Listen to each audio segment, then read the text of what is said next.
let's talk about this song. I assume you wrote that. Yes, I did. And it has this Baptist undertone, this gospel thing happening. When did you write that, and how did it come about? Actually, the song was written. I was about 19 years old, and it was written by me and a man by the name of Tommy Marolda and Bruce Foster. And I was in a position in my life back then. I was about 19, and I quit college to join this rock and roll band. You know, I found myself. Of course, it didn't work out. Yeah. You know, and I found about 40 different things didn't work out at that point. Then. But yeah, then I found myself in this period of darkness in my darkest hour. You know, and the song is about faith. So that's how come it had that kind of gospel feel to it. It's about, you know, when you're in your darkest hour and you're looking for that one thing that pulls you out. Sometimes it's your family. Sometimes it's your girlfriend. Sometimes it's music. Sometimes it's your faith in God. Yeah. And pulls you out of things like that. So. Are you a spiritual guy? Yeah, I really am. I believe in being a good person and treating people fairly and living life that way. It's important. And also, you know, with music, I feel very conscious of what I say in my lyrics and what I say to people, you know, because it really does affect things, you know, it really does. When you're out there fronting, alone, what's the biggest difference for you? About 7 feet. Yeah. It's about 7 feet over. I don't know. Before I got into Bon Jovi, I fronted most of the bands I was in. So, I mean, it was kind of like getting back in a horse. I was very insecure at first, you know, doing this record. I took on a lot of different jobs, being the co-producer of the record. I wrote all the songs, I arranged everything, and it was an interesting, introspective period of time for me. Different than the Bon Jovi thing, because it's like, in a band, you got 5 guys, and there's like this musical soup. Yeah. You know, and you got 5 chefs, and everybody's putting it in, you know? Yeah. Here, it was more like my real feelings, you know what I'm saying? So, especially when you're out front, I think that's the biggest difference. You are the megaphone. See, in Bon Jovi, even when I write with John, I write for John to be able to sing what he needs to be able to sing so he can get the point across. Yeah. You know, so when I'm doing my stuff, it's for me.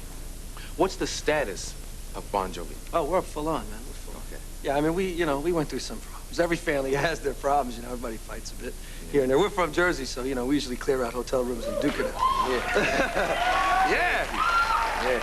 Actually, I had heard that extensive touring and the workload was kind of tearing it apart. Absolutely. Well, you know, our last 2 tours were 16 and a half months apiece, which, I mean, we spent in close quarters. I mean, for 10 years, we were basically in close quarters. It was a constant turnover of touring into records and recording and writing into touring into records and recording and touring. And we were probably, like James Brown, one of the hardest working bands in show business for those couple of years when we hit it big because, you know, when you get your foot in the door and you start to roll, you want to roll.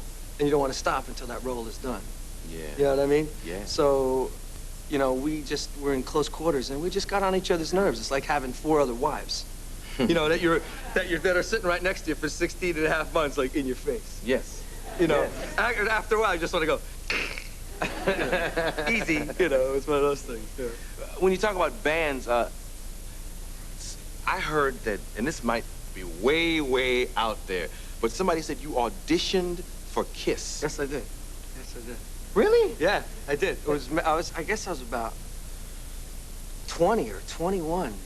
I had my own record company at the time with a partner. I had my own first independent label that I was trying to get some stuff started because I had a couple of record deals before that, and then I tried to put my own company together, which is you know, a pretty hard thing to do too.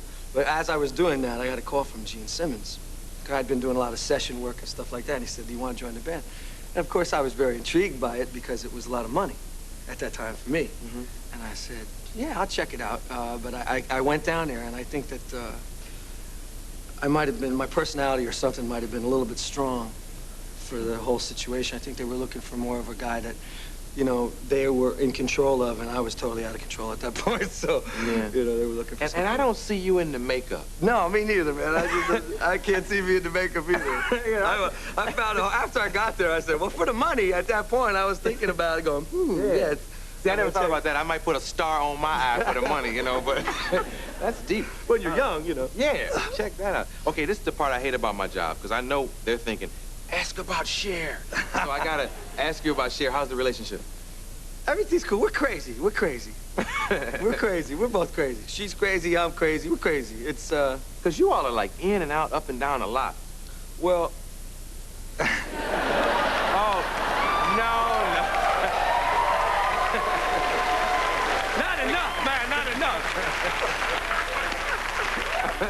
They got their own writers. Yeah, we do. Didn't mean to say that. No. You know, basically what happened was both of us are so busy. You know, me being in Bon Jovi, which is like thank God, knock on wood, one of the biggest bands in the world, and having my own solo project, and Cher doing her movies and doing her tours and her stuff and everything that she does, it's like we found it hard to come together. And, you know, that was the reason that basically it kind of messed up in the first place. But we're talking now. We're talking. You know what I mean? We still have fun together, you know? I mean, we've still always had a good relationship, you know, although it didn't work out in that particular aspect. But, things are, we're talking.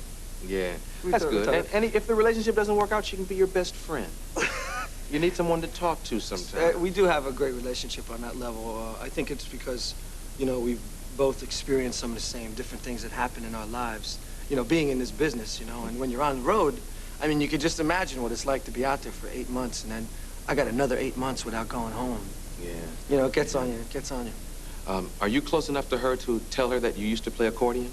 Yeah, yeah. That's an interesting fact, isn't it? Yeah. I started out on accordion, being from Italian and Polish and Italian descent. Yeah. One tarantella and all the polkas, man. That's what I've been doing. One day, like when you come back, maybe to drop the next single.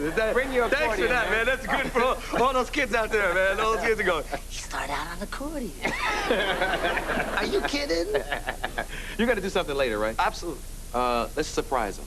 Okay. No, don't surprise them. They might go to sleep. Don't go to sleep. Yeah, he's going to do something that you're really going to like. We'll be right back with Cal Ripken Jr.